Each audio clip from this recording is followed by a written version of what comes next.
Pelottaako tietohammasta? Osa 2. Kiillevauriot ja ksylitolin korjaava voima. Tässä on Heikki, kulinaristi. Ja tässä on hammas, kruunu, juuret, ydinontelo. Jauhamisen ohessa hammas on tärkeä aistielin, joten ydinontelossa on runsaasti hermosyitä. Ne tarvitsevat kunnollisen suojan ympärilleen. Siksi hammasta peittää kiille, adamantiini. Se on ihmiskehon kovinta ainetta, hampaiden suojapanssari. Adamantiini koostuu lähes pelkästään mineraaleista ja on lujuudeltaan raudan luokkaa. Kestävyydestään huolimatta hammaskiilteestä täytyy pitää huolta.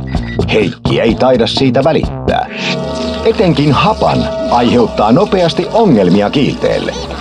Se saa suun pH-arvon laskuun ja kiile alkaa liueta. Kun siitä huolimatta ei pidä suustaan huolta, on tulos tämän näköinen. Tällaisestakin voidaan vielä selvitä.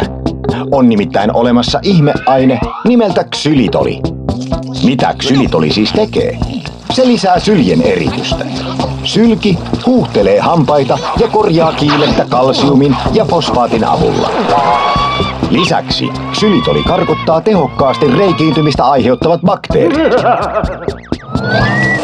Tässä on jälkiruoka, josta hampaatkin pitävät. Kannattaa ottaa tavaksi, ellei sitten halua jauhaa ruokaansa tekohampailla.